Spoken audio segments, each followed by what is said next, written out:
Aujourd'hui, c'est le 1er avril, le jour du rire par excellence.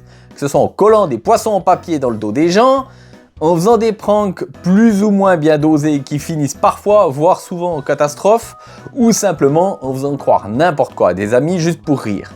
C'est le jour de l'année où on peut faire confiance à rien de ce qu'on voit. Sauf bien entendu, ma vidéo, je vous promets, c'est sérieux.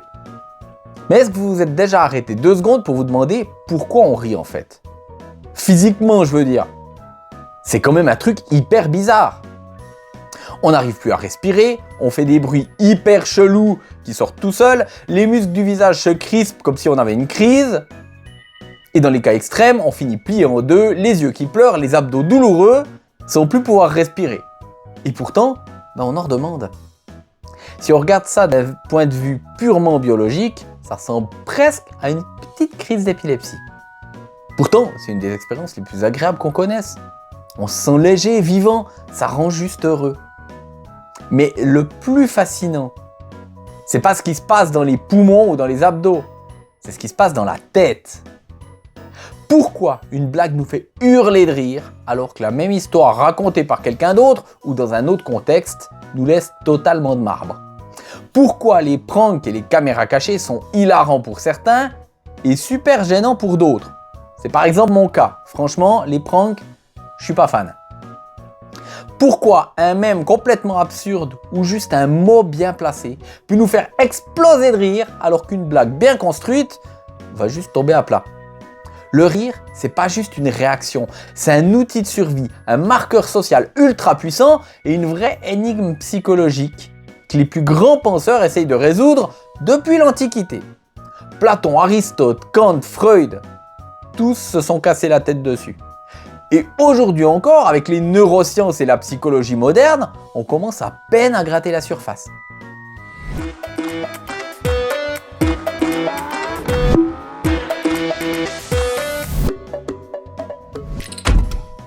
Salut, c'est Peanut et bienvenue sur cette nouvelle vidéo. Aujourd'hui, on va décortiquer un sujet on ne peut plus actuel, mais de manière sérieuse. On va voir ce qui se cache vraiment derrière nos éclats de rire. On va plonger dans la psychologie, l'anthropologie, la sociologie et même un peu dans la science médicale. Autant dire qu'on va voir toutes les sciences au service de l'humour. On va comprendre pourquoi l'humour, au final, c'est un truc hyper sérieux. Mais pour bien capter le rire, il faut déjà regarder ce qui se passe dans notre propre cerveau quand on trouve quelque chose de drôle.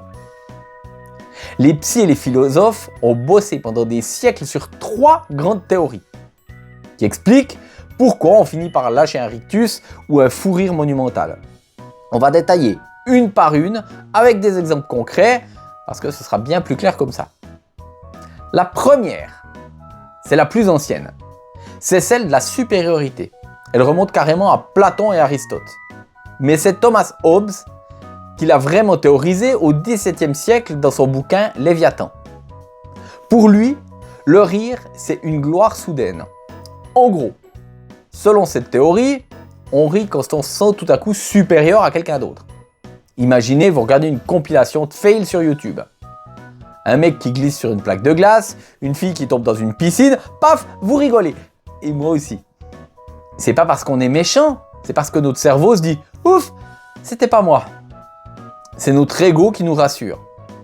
C'est aussi pour ça que l'autodérision fonctionne. Quand un humoriste se moque de lui-même, il se met volontairement en position d'infériorité. Du coup, les autres peuvent rire sans se sentir coupables. C'est un peu comme dire « Vas-y, moque-toi, je l'ai déjà fait avant ». La seconde théorie, c'est probablement la plus acceptée aujourd'hui. Elle a été défendue par Immanuel Kant et Arthur Schopenhauer. L'idée de base, c'est que le rire naît d'un décalage énorme entre ce qu'on attend et ce qui arrive. C'est aussi une théorie qui me semble relativement probable. Dans une blague, on a le début qui pose un cadre et naturellement votre cerveau va anticiper la suite. Et c'est là que la chute arrive. Mais c'est pas du tout ce à quoi vous vous attendiez. Ça vous court-circuite le cerveau et ça vous déclenche immédiatement le rire. Kant, un philosophe prussien du XVIIIe siècle, disait « Le rire est un affect procédant de la manière dont la tension d'une attente se trouve soudainement réduite à néant. » C'était pas clair, mais ce qu'il entend par là, c'est qu'on rit pas parce qu'on a compris quelque chose d'intelligent, mais parce que notre intelligence a été piégée et qu'elle relâche brusquement la pression. C'est exactement pour ça que l'humour absurde, ou les mèmes sans queue ni tête, fonctionne.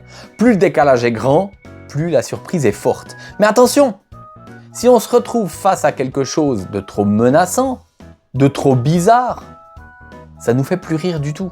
Ça nous met mal à l'aise et ça peut même nous faire peur. C'est tout l'art de l'humoriste. Rester pile sur la ligne entre le surprenant et le too much. La troisième théorie, c'est la vision de Sigmund Freud. Pour lui, le rire, c'est une soupape de sécurité. On accumule de l'énergie psychique pour réprimer les pensées taboues. Le sexe, ça aurait été surprenant de sa part de ne pas le lier à l'humour. La mort, l'autorité. Tout ce qu'on n'a pas le droit de dire en société. Quand une blague libère cette tension d'un coup, l'énergie superflue s'échappe par le rire. C'est pour ça qu'on rigole parfois dans des moments hyper stressants, juste après avoir évité un accident de voiture, ou même à un enterrement, quand la tension et le stress est à son max. L'humour noir, c'est pile ça. On rigole parce que la blague traite d'un sujet interdit, socialement inacceptable, mais qu'on tolère plus facilement si c'est de l'humour. C'est là que certains sortent la fameuse phrase « Mais je rigole, c'est de l'humour !» pour essayer de faire passer une phrase quand ils réalisent trop tard que ça passe pas. Mais on rit pas tous de la même chose, et c'est là que ça devient hyper intéressant. Si le rire repose sur ces trois mécanismes, pourquoi certains adorent les caméras cachées et d'autres trouvent ça détestable? Peter McGraw, un chercheur en psychologie et marketing à l'Université du Colorado, a proposé la théorie de la violation bénigne. Pour que ça nous fasse rire, il faut 3 conditions qui se cumulent. Une situation qui viole une norme, physique, morale ou sociale, que cette violation soit perçue comme bénigne, donc inoffensif, et que le danger ne soit pas réel, et ça semble évident que les deux se passent en même temps. Voilà un exemple concret. Un simple prank où on fait croire à quelqu'un que sa voiture a été volée. Pour une personne très empathique, c'est une violation grave. Elle va ressentir l'angoisse de la victime. Son cerveau va refuser de voir ça comme bénin et elle va ressentir un sentiment de malaise et de colère. Ça va donc pas la faire rire du tout. Pour une autre personne qui se dit que c'est juste une blague et qui a de la distance, c'est bénin. Elle va juste y voir l'incongruité de la réaction de la victime. Et du coup, elle explose de rire. C'est pour ça que l'humour est si clivant. On n'a pas tous les mêmes curseurs sur ce qui est grave ou bénin. Et ce curseur, il dépend de notre culture, de notre éducation, de notre histoire personnelle et bien sûr de notre sensibilité. C'est pas juste une question de pas avoir d'humour. C'est une question de sensibilité à la violation des règles. Et ça change tout. Maintenant qu'on a vu comment ça marche dans le cerveau, on peut se poser une autre question. Est-ce qu'on a toujours ri des mêmes choses? Parce que si vous remontez dans le temps il y a quelques siècles, il y a de fortes chances que les vannes de l'époque vous laissent complètement froid. Ou vous dégoûtent franchement. Et l'inverse serait aussi probablement vrai. Au Moyen-Âge, le rire, c'est pas un truc discret de salon. C'est bruyant, physique, organique et parfois très cru. L'historien russe Mikhail Bakhtin a beaucoup écrit sur ce qu'il appelait la culture populaire carnavalesque. Pendant le carnaval, toutes les règles sociales volaient en éclats. À l'époque, on élisait le pape des fous, on se moquait ouvertement de l'église et des puissants, on inversait la hiérarchie. C'était une soupape de sécurité indispensable dans une société ultra hiérarchisée et ultra rigide. Le rire, ça volait pas bien haut. Le ventre, le sexe, les blagues pipi caca. On appelait ça le réalisme grotesque. On riait de ce qui nous rend tous égaux. On mange tous, on va tous aux toilettes et on va tous finir par pourrir dans la terre. C'est une façon de rappeler qu'on est tous humains. Pas des saints ou des rois intouchables. Et au milieu de tout ça, il y avait une figure centrale, le bouffon. C'était le seul qui avait le droit de tout dire au roi sans risquer sa tête. Enfin, la plupart du temps en tout cas. C'était pas non plus le job le plus safe. Erasmé, dans son éloge à la folie, disait « C'est un grand privilège d'avoir le droit d'être fou sans que cela tire à conséquence. » Le bouffon, c'était le miroir déformant du pouvoir. Il glissait la vérité que personne d'autre n'osait prononcer. Si vous voulez une version moderne, c'est un peu nos humoristes de stand-up. Mais avec le risque de finir au cachot si la vanne tombait vraiment à plat ou si le roi était vraiment pas d'humeur à rire. Ce qui est beaucoup plus rare pour les humoristes de stand-up. Vers le XVIIe siècle, on arrive à la période classique. Le rire change complètement de camp. On commence à mépriser le rire gras du peuple pour privilégier l'esprit. C'est l'époque de Molière. On ne rit plus seulement parce que quelqu'un tombe physiquement, mais parce qu'on dénonce des comportements sociaux, l'avare, l'hypocrite, etc. Molière disait « C'est une étrange entreprise que celle de faire rire les honnêtes gens. » Le rire devient une arme pour corriger les mœurs. C'est la naissance de la satire moderne. On n'est plus dans le défoulement du carnaval, on est dans la critique sociale fine et élégante. L'humour devient un marqueur d'intelligence et d'appartenance à l'élite. C'est plus le gros beauf qui fait rire. Si t'as pas la référence culturelle, tu ris pas. Et si tu ris pas, tu fais pas partie du groupe. Au XXe siècle, tout s'accélère super vite. Après les 2 guerres mondiales, l'humour prend une dimension de survie. On voit apparaître un humour noir beaucoup plus sombre. On va tous mourir, autant en rire. Ensuite, il y a eu l'arrivée des médias de masse, la radio, la télé et surtout l'arrivée du stand-up. Le comique joue plus un personnage comme Arlequin par exemple, il devient lui-même le personnage. Il monte sur scène et dit « Voilà ce qui m'est arrivé dans le métro ce matin ». On peut donc totalement s'identifier. On rit parce que ça nous parle. On se reconnaît dans les galères de l'autre. C'est aussi à cette époque que Pierre Desproges a lâché sa phrase culte « On peut rire de tout, mais pas avec n'importe qui ». Sur Internet aujourd'hui, on rit de tout et souvent avec n'importe qui. Du coup, il manque le contexte qui disparaît totalement et c'est là que le malaise s'installe. On est maintenant en 2026. L'humour Internet, c'est un tout autre monde. On est passé de l'ironie, dire le contraire de ce qu'on pense, à la post-ironie. On ne sait plus si le mec est sérieux ou pas. Et c'est justement ça qui est drôle. Ou pas. Si on peut exploser de rire devant un truc totalement absurde, c'est parce qu'on atteint le stade ultime de l'incongruité. On a été tellement bombardé de contenu formaté que notre cerveau trouve du plaisir dans l'absence totale de sens. L'humour actuel, c'est aussi ultra communautaire. Chaque groupe sur Discord, Reddit, TikTok a ses propres private jokes. Si tu débarques sans les codes, c'est pas juste que c'est pas drôle, c'est carrément incompréhensible. Le rire, c'est plus quelque chose d'universel et ça divise maintenant largement autant que ça peut unir. Mais au-delà de l'histoire, faut qu'on se demande pourquoi on a ce besoin viscéral de rire ensemble. Pourquoi, dans toutes les cultures du monde, du fin fond de la Suisse aux tribus les plus isolées d'Amazonie, on retrouve le rire. C'est quelque chose d'universel. On peut même rire avec quelqu'un qui ne parle pas du tout la même langue que nous. Les anthropologues et les chercheurs en évolution, comme Robin Dunbar, nous disent que le rire est né bien avant le langage. C'est un signal sonore pour dire au groupe « tout va bien, le danger est passé ». Imaginez nos ancêtres il y a quelques millions d'années, avec l'apparition du genre Homo. Un bruit dans les buissons, tout le monde stresse, les lances sortent et c'est juste un petit lapin tout mignon qui sort. Le premier qui rit envoie un signal de relâchement à tout le groupe. C'est un mécanisme de synchronisation émotionnelle hyper efficace. Quand on rit, c'est que tout va bien. C'est pour ça que le rire est ultra communicatif. Quand quelqu'un éclate de rire, on rit. Et on ne sait même pas toujours forcément pourquoi. On rit 30 fois plus quand on est avec quelqu'un que quand on est tout seul. Des études montrent que le rire libère des endorphines dans le cerveau. C'est un lien immédiat. En riant avec quelqu'un, vous lui dites « on partage les mêmes codes ». On n'est pas une menace l'un pour l'autre. Mais attention, c'est une arme à double tranchant. Parce que si le rire inclut, il exclut aussi. Quand vous riez d'une blague raciste, sexiste ou d'un prank humiliant, vous marquez votre appartenance au groupe des rieurs et vous rejetez la victime en dehors. Le rire a aussi une forte connotation sociale, avec des bons et des mauvais côtés. Si on a vu que le rire peut nous aider à survivre et à nous lier, il y a aussi une facette un peu plus sombre qu'on ne peut pas ignorer.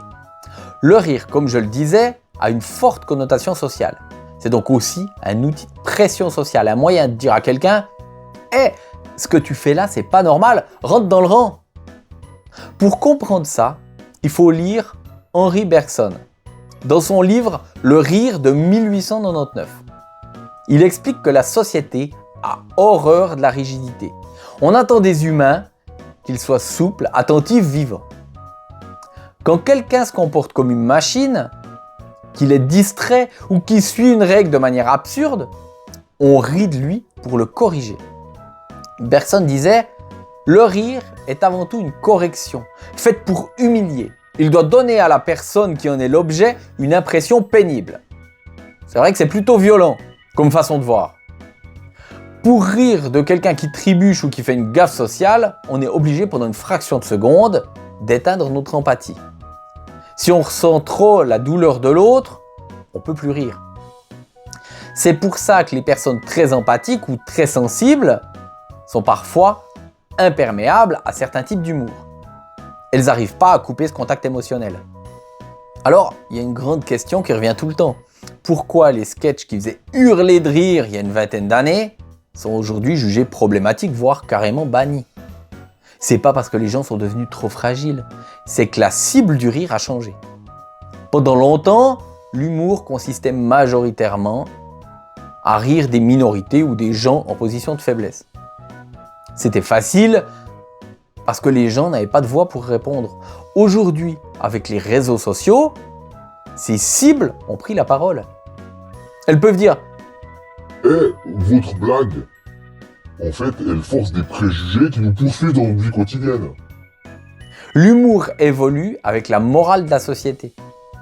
Ce qui était une violation bénigne devient une violation grave parce qu'on prend conscience des conséquences sociales. On passe d'un rire d'exclusion à une exigence d'inclusion. C'est pas la fin de l'humour, c'est juste un changement radical des règles du jeu et de la manière de percevoir ce qui est drôle ou non. Mais il y a un domaine où la morale se prend souvent les pieds dans le tapis. C'est le business des caméras cachées et des pranks sur les réseaux sociaux. Pourquoi est-ce qu'on voit encore des vidéos où des créateurs font des blagues parfois cruelles à des inconnus? C'est même en augmentation. La réponse est super simple.